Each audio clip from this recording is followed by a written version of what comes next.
God is doing here. Listen, yesterday, if you missed it, Reverend Clark gave a powerful word from God. Amen. Give him a hand. Powerful word from God. The choir sung, musicians were on point. God was moving in this place. Folk gave their life to Christ, and we are excited. We are here again today. We have another speaker for us today, Reverend Fontenot, who currently works in our middle school ministry. He also works with our mentoring program. A man who's a man about principle, strong relationship with Christ, and we're excited about what Christ is doing in his life. If you don't mind, give a hand for Reverend Fontenot as he comes.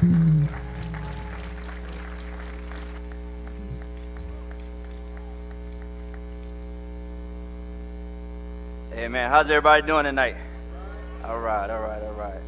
So here we are at Youth Revival. Isn't that a wonderful thing? Isn't that a wonderful thing?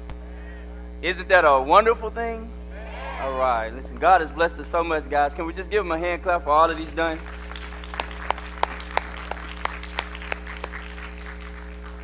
So Youth Revival, and our theme tonight is, or for this week is, update your status. Update your status. How many people in here have a, let me say it another way. How many people in here don't have a Facebook account? Don't have. All right. So everybody else in here pretty much knows what Facebook is, right? Right? And so we all know how sometimes we see something really exciting going on, and first thing we do is we pull out our phones or we go to our computers and we do what? We update our status, right? We put something good on there. Every once in a while, though, when we go on there, we see something somebody else put up there, and it's something that sometimes it leaves us a little puzzled. We say, now why did they put that up there? Like, what were they thinking? Like, don't they know that they're friends with Reverend Scott and he gonna see that? Like, yeah, y'all with me? Has anybody ever experienced that? Yes, no, maybe so?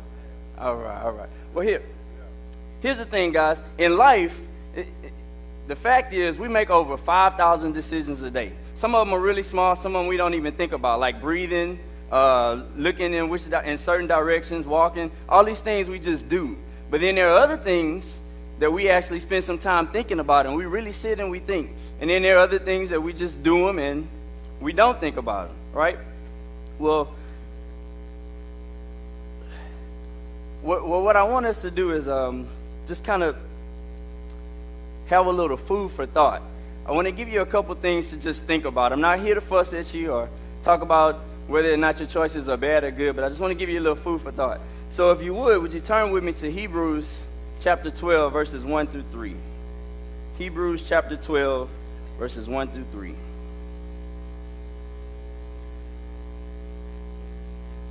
And it reads, "Therefore, since we are surrounded by such a great cloud of witnesses, let us throw off everything that hinders us and the sin that so easily entangles us. Let us run with perseverance the race marked out for us, fixing our eyes on Jesus, the pioneer and perfecter of our faith. For the joy set before him, he endured the cross, scorning its shame, and sat down at the right hand of the throne of God.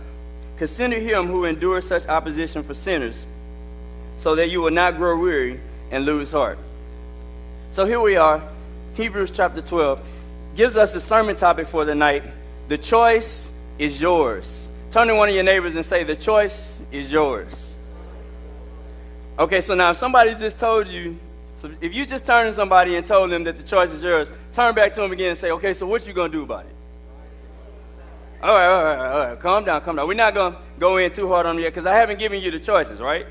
Let me give you the choices. Here we go. The first thing that we get from that, in verse 1, it says, "Therefore, since we are surrounded by such a great cloud of witnesses, let us throw off everything that hinders us and the sin that so easily entangles us." The first point is this. If you have a pen, please write it down. You have a choice, or you have to choose to stop sinning. Just simply put, you have to choose to stop sinning.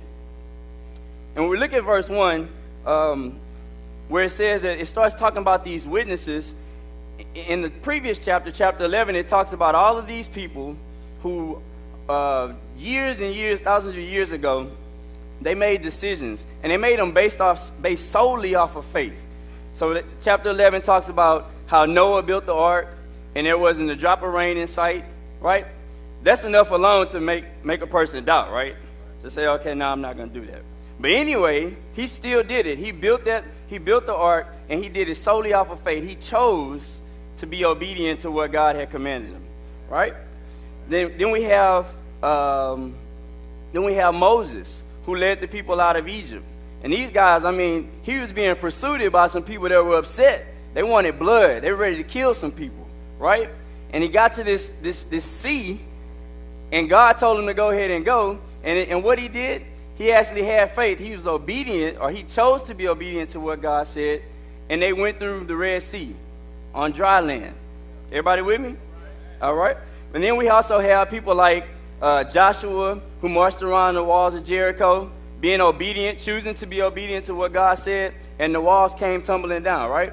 All these people were obedient, and then afterwards, something great happened. Everybody with me? All right. Well, what we have to realize, guys, is that when we get to a point to where we have to make choices, we can't start focusing on all the reason why we can't do something.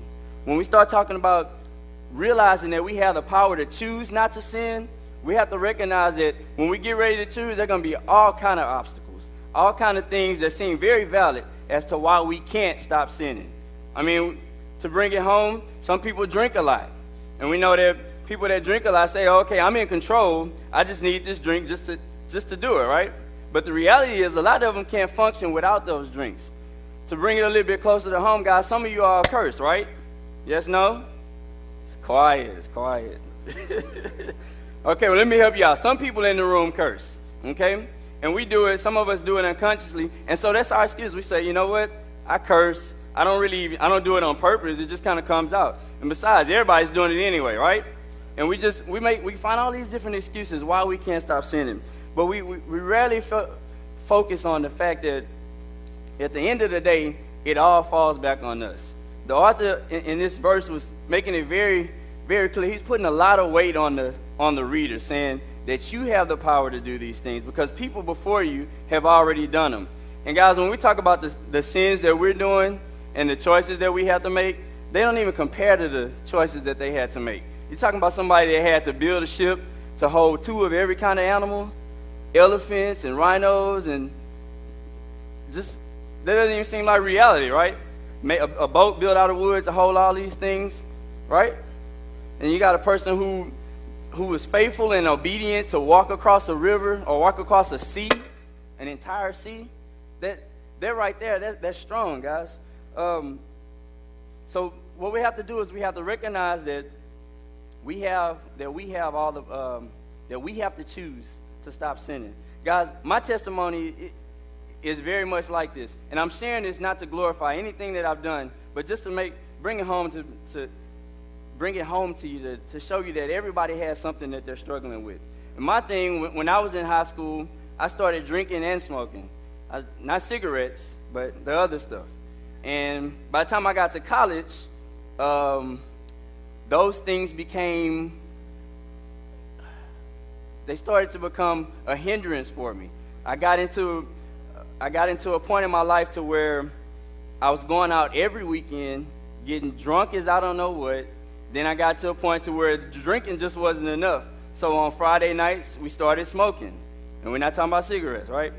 So we started smoking, and then it was just a Friday thing. And I'm telling you this because all these little things always lead up to something big. They don't even really start off big. They start out small. I started out smoking on Fridays, and we had rules. We had boundaries. We weren't going to do it on any other day but Friday. Then next thing you know, we started doing it on Friday and Saturday. Then after that, it was Thursday, Friday, and Saturday, to the point to where I got to a point in my life to where I was smoking and drinking every day. And people didn't even know this about me. People in this room today don't know that.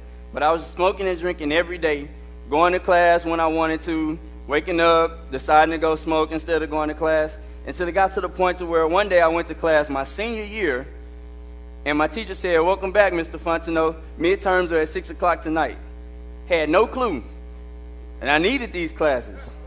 So I went back to my room and I made 2 choices. My first choice, I chose to drop all of my classes. That meant I had a whole nother year, a whole nother senior year to do. And this is college, right? This is college that costs $25,000 a year. Let me help you out. All right? So this is money too. This is hurting. So that second choice that I made was when I went back to my room, I dropped all my classes. Then my second choice was to just go ahead and party for the rest of the year. I went out that night. I went out every other night that my friends who were graduating went out and partied all the same. And nobody knew I wasn't graduating until the day after graduation when they were looking for me. But guys, it wasn't until like almost a year later, it was December 2nd of my second senior year, that one day I just literally chose to stop doing some of the things that I was doing. It wasn't some big, huge event that happened in my life. It wasn't some major tragedy. Just one day sitting in my room, I was just sitting there thinking, because I knew right from wrong. I knew what was right. I knew what I shouldn't be doing. And one day I just simply chose to stop drinking, stop smoking, stop doing all the things that I wasn't supposed to do. And it worked. I made the choice, and I stuck with it. It worked for me. Well, the second part of the verse says, the second part brings me to this. When you choose to stop sinning, you have to choose to persevere. And the verse says, and let us run with perseverance a race marked out for us, fixing our eyes on Jesus. Listen, guys, when they talk about perseverance, they're talking about enduring hardship and overcoming adversity. So not just going through something, but actually making it through. So not just experiencing something, but making it past that point. Everybody with me? So a lot of times what we'll do as Christians is we'll get to that point, we'll make a decision, and then we'll have a weak moment, we'll have a slip up, and then we say, oh man, I can't do it. And we just go right back to where we were, instead of actually sticking with it and enduring. When in actuality, that when we stick with it, when we persevere, is when we get to a level of spiritual maturity, where we actually continue to grow as Christians. Everybody with me? All right. So one thing that I want to remind you guys is, when we talk about this perseverance and enduring, guys, everybody, all Christians, as a matter of fact, everybody alive is going to endure some kind of hardship. Everybody. And when you get to the point where you realize life is hard, it gets so much easier, because you understand that you have to put certain mechanisms in place to prepare yourself to deal with those things. Y'all with me? All right. So perseverance produces this spiritual maturity. When we're going through, guys, we got to remember that we got to choose to persevere. We got to choose to press through. And we also have to recognize that sometimes we'll have some setbacks. And we can't let those setbacks throw us completely off of our path. Back to my testimony, when I was in college, remember I told you that one day I just literally chose to stop sinning, right? I chose to stop doing things, stop drinking, stop smoking, blah, blah, blah, blah, blah, right?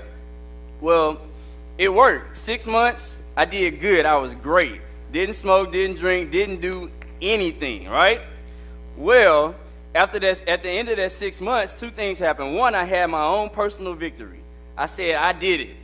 I can stop drinking, I can stop smoking, I can stop doing all of these things, right? Second thing happened. It's senior week. This is nothing but parties. This is your last hurrah with all of your friends, all of the people that matter to you. And some of them you'll never see again in life. And so here I am. I said, you know what? I did it. I can control this. I'm not a slave to these things. I'm in control. I did it 6 months. I'm good. Well, knowing that, I said, okay, well, let me go ahead and have my last hurrah with my friends. So I went out, smoked, drank, did all of these things that I said I wasn't going to do anymore. All these things that I chose not to do. Here I am making another choice to do them again, after I had moved all the way past it. Well, guys, let me tell you, it took me what I did, 6 months of not dealing with those things. It took me almost a whole nother year to get back to where I was before I decided to go to those parties. I mean, I struggled with it for a whole nother year after not dealing with it for 6 whole months. And so, guys, I'm sharing that to say, when you get to that point to where you feel like you're going to break, you got to learn you got to recognize the choices that you have. Which brings me to my third point. You have to make a choice, or you have to choose to focus on Christ. Christ was the key to both of those things that I did. When I decided not to drink, not to smoke anymore, I solely focused on Christ. I replaced all those things that I was doing with something that was dealing with Him. I found ways to redirect that attention and that energy. I also recognized that when I was struggling that second time around, that I needed him to get through it. I changed all that negative energy, all those negative things that were going on. I started focusing more and more on God. And believe it or not, guys, I kid you not, I stopped needing those things as much, to the point to where now I don't even think about them. I can go in those places. I choose not to, but I can go in those places and not be bothered by them anymore. So I'm telling you that because you have to get to a point to where you start making some decisions. You have to be able to choose to stop sinning, and then once you choose to stop sinning, you got to choose to persevere. You got to stick with whatever you decide to do. And then you also have to, while you're going through those things, guys, you got to focus on Christ, the one who gives you all strength. We talk about how when we're struggling, we're weak, our flesh is weak, and we desire certain things. Well, guys, I'm here to tell you that Christ is the one that strengthens us. He's the one that when we're weak, he's the strength. When we focus on him, that's where we get our strength from. All right? So, guys, in closing,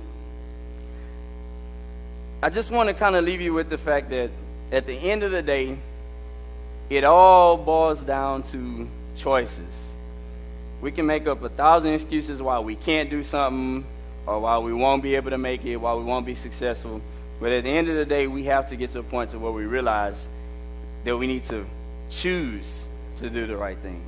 A lot of us sitting in this room are dealing with things or struggling with things, and just like me, you're waiting for your Damascus Road experience. You're waiting for this great big tragic event, or angels to come down, or Jesus Christ to come back a second time and tell you to change your life. You know, we're waiting for something really big to come back to say, okay, you know what? I'm ready now. I'm going to give my life over. But guys, the thing about the Damascus Road experience is, you know, Saul was blinded, right? That was his tragic event that brought him back to Christ. But for some people, it's not going to be that pretty. It's going to be more than just blindness. It may be paralysis, loss of a near and dear loved one. It may even be your life that's lost, you know? And at the end of the day, guys, we want to be prepared for that moment. Just in case, all that they say in the Bible, that all we know to be true is really true. For all of those that are doubting.